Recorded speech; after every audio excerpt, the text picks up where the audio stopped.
तो hello friends, हम आगे के कुछ क्वेश्चन देखे हैं इलेक्ट्रिक चार्जेस एंड फील्ड के। ओके, तो हमारे पास ये नीट 2013 का क्वेश्चन है। द क्वेश्चन सेज, पहले आपको खुद से क्वेश्चन ट्राई करना है वीडियो को पॉज करके, उसके बाद सोल्यूशन देखना है। तो question says, two pith ball carrying equal charges are suspended from a common point by string of a equal length, the equilibrium separation between them is r. मतलब कि ये हमें फिगर भी दी हुई है कि दो पिथ बॉल है, दोनों पे इक्वल चार्ज है। मान लेते हैं कि इक्वल चार्ज Q है और इन दोनों के बीच का जो इक्विलिब्रियम सेपरेशन है वो R है। अब इक्विलिब्रियम सेपरेशन मतलब क्यों इक्विलिब्रियम क्यों कहा है, तो ऐसा इसमें कुछ ऐसा है कि ये पिथ बॉल है, उसका खुद का कुछ मास होगा, तो उस पर ग्रेविटेशनल फोर्स लगेगा नीचे mg, और ये दोनों पे Q चार्ज है तो इस पे इलेक्ट्रिक फोर्स कुछ इस डायरेक्शन में लगेगा Fe, और ये जो स्ट्रिंग है, इस स्ट्रिंग में टेंशन फोर्स होगा इस तरफ, और ये स्ट्रिंग ने ये जो हॉरिजॉन्टल लाइन है उससे एंगल बना दिया है, मान लीजिए कि थीटा। तो ये टेंशन का ये जो कंपोनेंट होगा वो होगा T cos थीटा, और ऊपर तरफ होगा T sin थीटा। मतलब कि ये पिथ बॉल पे इतनी फोर्सेस लग रही है, नीचे mg लग रही है, लेफ्ट में Fe लग रही है, टेंशन लग रही है। टेंशन का दो कंपोनेंट है, T cos theta, T sin theta, और ये दोनों पिथ बॉल इक्विलिब्रियम में है, और इक्विलिब्रियम में इन दोनों के बीच का डिस्टेंस है कैपिटल R। मतलब कि इक्विलिब्रियम सेपरेशन है कैपिटल R। अब आपने क्या किया, ये जो पूरी हाइट थी ये थी y, अब आपने y/2 डिस्टेंस पे ये दोनों स्ट्रिंग को जोड़ दिया है। ओके, तो कुछ ऐसा है। Now the string are rigidly clamped off at half the height of the equilibrium separation between the ball now sorry the equilibrium separation between the ball now become, એટલે मतलब कि अब ये आपने क्या किया, ये जो पूरी हाइट थी वो y थी, अब आपने y/2 डिस्टेंस ऊपर से y/2 हाइट पे ये दोनों स्ट्रिंग को जोड़ दिया है।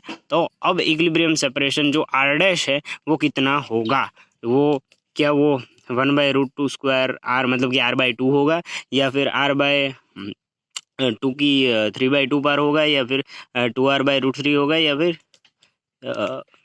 2r/3 होगा। ये सॉरी r/2 की 1/3 पार होगा, मतलब कि r/√3 होगा। ओके, तो ये हम देखते हैं। तो ये बहुत ही अच्छा क्वेश्चन है, आप पहले इसको ट्राई करें, बहुत ही अच्छा क्वेश्चन है, फिर हम देखते हैं। ओके, तो पहली सिचुएशन कुछ ऐसी है, पहली कंडीशन में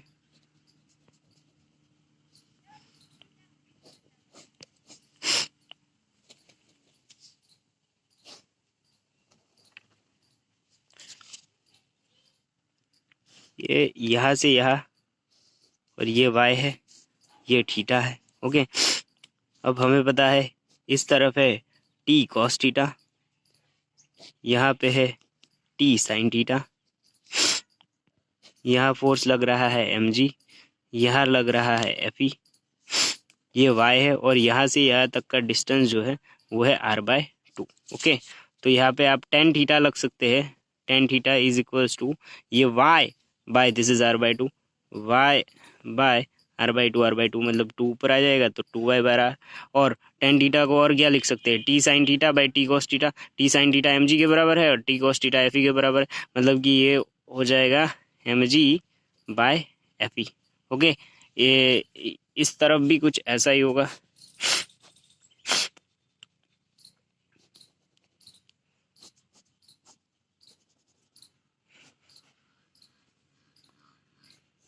यहाँ पे ये हाइट है वो y/2 होगी, और ये r'/2 होगा, वही का वही होगा। अब यहाँ पे थीटा थोड़ा अलग होगा, tan थीटा डैश मान लेते हैं, थीटा डैश, तो ये हो जाएगा y/2 एंड r'/2, 2 तो कैंसिल हो जाएगा। उसके बाद ये mg बाय Fe। ओके, तो जो tan थीटा है वो है 2y/r, और which is equal to mg by Fe कितना होगा, k q1 q2 q दोनों सेम ही है तो k q² bye r²। Okay, अब यहाँ से इस आर को हम यहाँ पे ले जाते हैं, तो R cube is equals to K Q square 2y by M G. इसी तरह इस वाले में देखेंगे तो क्या होगा, तो यहाँ पे कुछ ऐसा है, tan theta dash is equals to y by r is equals to m g by k Q square, और यहाँ पे आर डैश स्क्वायर, यहाँ पे ये आर डैश है। ओके, तो आर डैश का क्यूब हो जाएगा k Q square y by M g. Okay, अब हमें पता है कि k Q square y by M g is equal to r dash cube होता है, तो यहाँ पे ये आपको इसको 2 times of k Q square y by M g लिख सकते हैं। मतलब कि यहाँ से आप लिख सकते हैं R cube is equals to 2 times of R dash cube, तो are dash cube is equals to R cube by 2, मतलब कि R dash is equals to R by cube root of 2। तो यहाँ इसका आंसर हो जाएगा ऑप्शन बी। तो option B is a right answer. तो ये थोड़ा अच्छा क्वेश्चन था, ना बने तो कोई टेंशन लेने की ज़रूरत नहीं है, थोड़ा अच्छा क्वेश्चन था। तो आप इसको 1-2 बार ट्राई करें, फिर आपसे हो जाना चाहिए। ओके, इसके बाद हम ये वाला क्वेश्चन देखते हैं।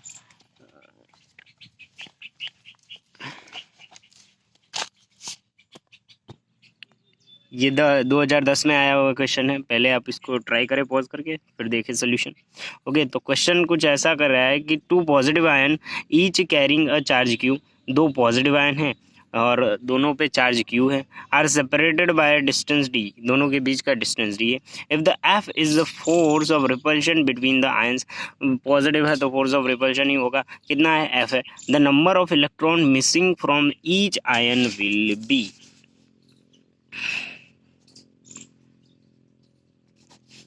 ये हमारे पास 2 पॉजिटिव आयन है प्लस क्यू चार्ज है, दोनों के बीच का डिस्टेंस है डी, तो इन दोनों का बीच का जो फोर्स है वो है 1/4πε0 Q square by D square. अब हमें ये पूछ रहा है कि इन दोनों के बीच का फोर्स जो एफ है, बीच का डिस्टेंस डी है, तो इसमें से आपने कितने इलेक्ट्रॉन निकाले होंगे। तो मतलब कि चार्ज किसी भी बॉडी पे चार्ज होता है, वो हमें पता है कि क्वांटाइज्ड होता है, मतलब कि चार्ज कितना होता है, n टाइम्स ऑफ इलेक्ट्रॉन होता है, इलेक्ट्रॉन का इंटीजर मल्टीपल में होता है चार्ज। तो यहाँ पे आप q is equal to N ही लिख सकते हैं, तो ये हो जाएगा 1/4πε0 N square E square by D square. तो यहाँ से आप एन स्क्वायर निकालेंगे तो हो जाएगा 4πε0 F D square by E square, और यहाँ से एन होगा √4πε0 F D square by E. Okay, तो यहाँ से एन हो जाएगा √4πε0 F D square by E square, not E square. तो यहाँ पे हमारा राइट आंसर हो जाएगा ऑप्शन सी। ओके, ये 2010 का। उसके बाद हमारे पास ये 2013 का क्वेश्चन है। ये क्वेश्चन कहता है कि an electron is moving around the nucleus of a hydrogen atom in a circular orbit of a radius r, a coulomb force मतलब कि electric force f between this two is, मतलब कि जो न्यूक्लियस है, nucleus hydrogen का nucleus मतलब कि proton, और इलेक्ट्रॉन के बीच का जो कूलम फोर्स इलेक्ट्रिक फोर्स है वो कितना होगा। अब ये फोर्स आपको पहले तो वेक्टर में पूछा हुआ है। ओके, तो यहाँ पे आपको चार्ज साइन के साथ रखने, चार्ज साइन के साथ रखोगे तो आपको पता है एक प्लस ई चार्ज है, दूसरा माइनस ई चार्ज है, मतलब कि फोर्स नेगेटिव में आना है, मतलब कि ये आंसर भी नहीं हो सकता और ये आंसर भी नहीं हो सकता, इन दोनों में से कोई एक राइट आंसर होगा। ओके, अब ये हमारे पास न्यूक्लियस है और ये हमारे पास इलेक्ट्रॉन है। ओके, तो कुछ इस डायरेक्शन में फोर्स लग रहा होगा। ओके, तो फोर्स हमें वेक्टर फॉर्म में चाहिए, तो पहले तो हम फोर्स का मैग्नीट्यूड लिखेंगे, वो होगा -ke² बाय r², और उसके बाद हम वेक्टर फॉर्म में लिखने के लिए हम उसके साथ एक यूनिट वेक्टर मल्टीप्लाई कर देंगे। यूनिट वेक्टर हमें पता है कि जिसका मैग्नीट्यूड वो 1 होता है और सिर्फ डायरेक्शन के लिए यूनिट वेक्टर होता है। ओके, अब यूनिट वेक्टर तो ऐसा तो हमें देखते हैं, यहाँ ऐसा तो कोई ऑप्शन ही नहीं है, -ke² इंटू आर कैप। तो यहाँ पे तो आर क्यूब है, वही यहाँ पे भी आर क्यूब है। तो हमें पता है कि यूनिट वेक्टर कितना होता है, आर वेक्टर बाय आर भी आप लिख सकते हैं यूनिट वेक्टर आर को।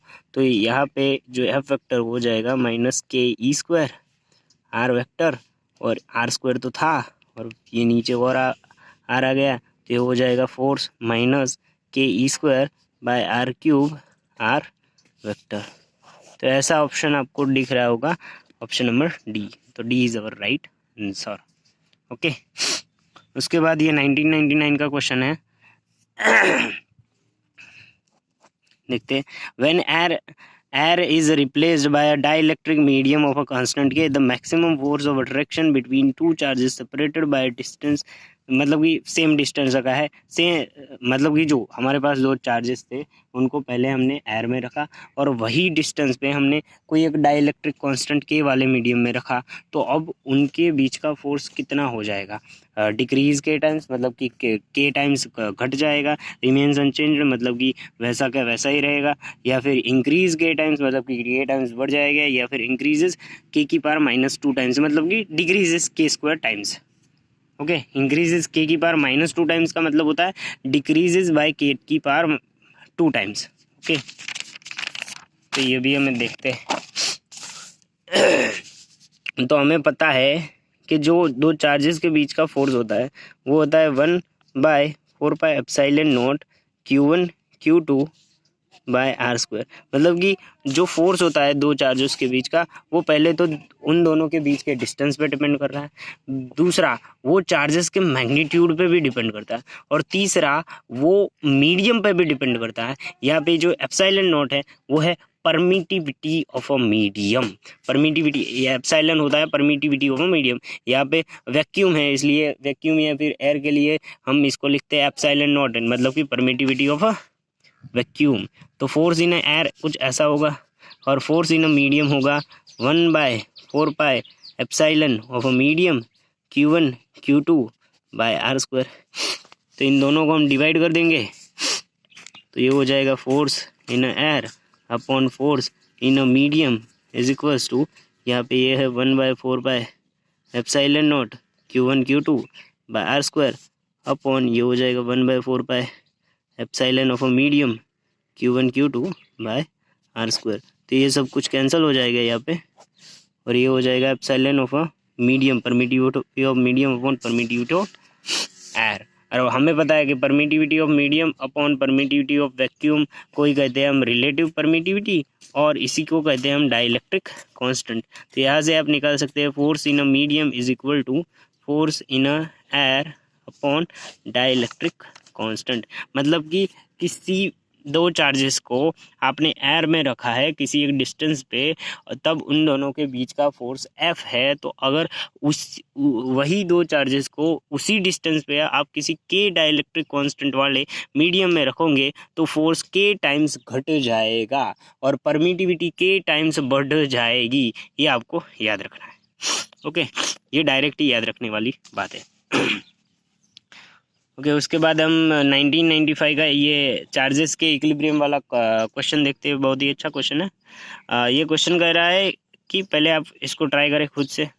तो क्वेश्चन से is a charge Q is placed at the center of the line joining of two exactly equal positive charges.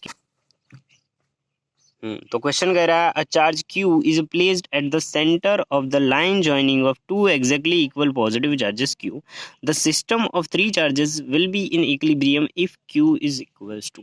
यहाँ पे कह रहा है कि हमारे पास ये एक प्लस Q चार्ज है, हमारे पास ये एक दूसरा प्लस Q चार्ज है। इन दोनों के बीच का जो पॉइंट है, जो सेंटर वाला पॉइंट है, P पॉइंट कहते हैं, हम यहाँ पे एक चार्ज Q रख देते हैं, स्मॉल Q चार्ज रख देते हैं। तो इससे क्या हो रहा है कि जो पूरा का पूरा सिस्टम है वो इक्विलिब्रियम में आ रहा है। तो ये स्मॉल Q की वैल्यू क्या होगी?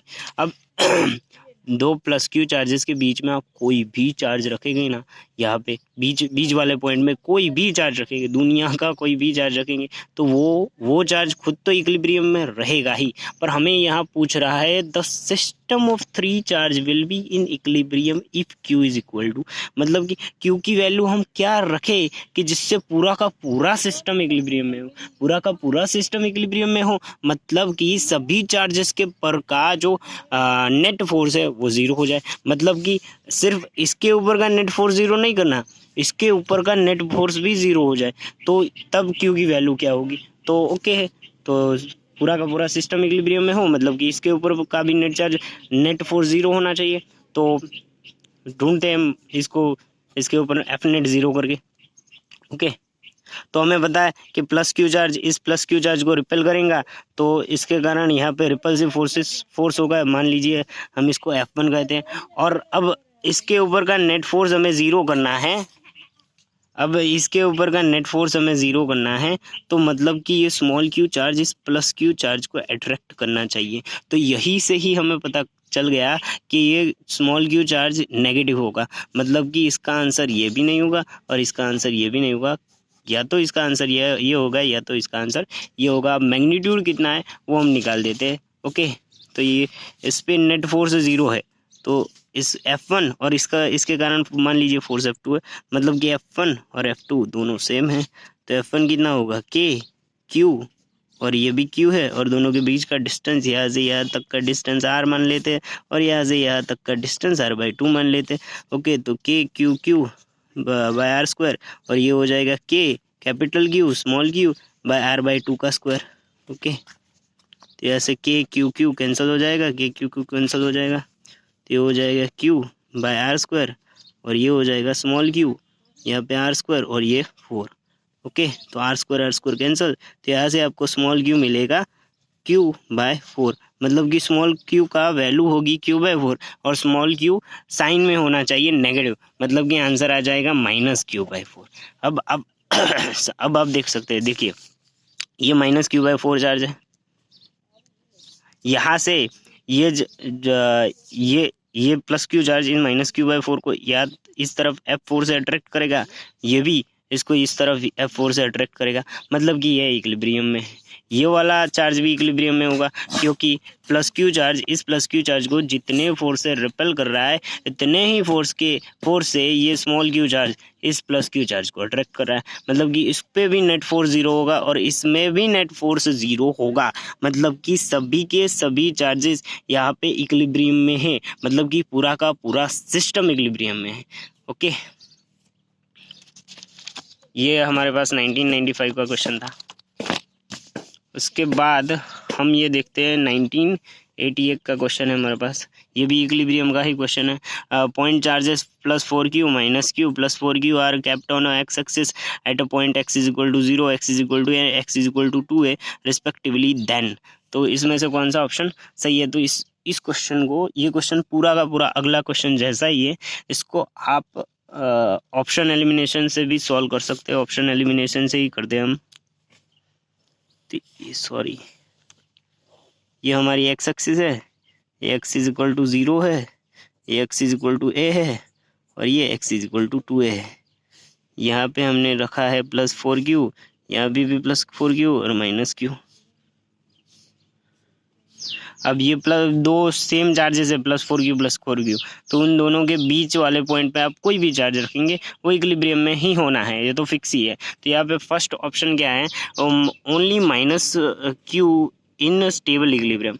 अब -q वो इक्विलिब्रियम में तो होगा, अब स्टेबल इक्विलिब्रियम है या अनस्टेबल इक्विलिब्रियम है ये हम चेक करते हैं। तो हमें पता है कि स्टेबल इक्विलिब्रियम में क्या होता है, हम इस -q चार्ज को यहाँ से थोड़ा सा डिस्प्लेस करेंगे तो वापस वो अपनी ओरिजिनल पोजीशन पे आ जाएगा, मतलब कि ये इस -q चार्ज को हम यहाँ से यहाँ लाए, मान लीजिए कि हमने -q चार्ज को यहाँ लाया, तो यहाँ लाए तो इस तरफ का एट्रैक्टिव फोर्स ज़्यादा हो जाएगा और इस तरफ का एट्रैक्टिव फोर्स कम हो जाएगा, ओवरऑल ये -q चार्ज इस डायरेक्शन में मूव करने लगेगा, मतलब कि ये स्टेबल इक्विलिब्रियम में नहीं है, मतलब कि फर्स्ट ऑप्शन तो रॉन्ग है। अब दूसरा है none of the charges are in equilibrium, मतलब कि कोई भी चार्ज इक्विलिब्रियम में नहीं, ये तो गलत बात है भाई, यहाँ पे ये माइनस क्यू चार्ज इक्विलिब्रियम में तो है, हाँ भले स्टेबल इक्विलिब्रियम नहीं है, अनस्टेबल इक्विलिब्रियम है, पर इक्विलिब्रियम तो है ना। तो ये दूसरा जो स्टेटमेंट है वो भी गलत हो गया कि none of the charges are in equilibrium.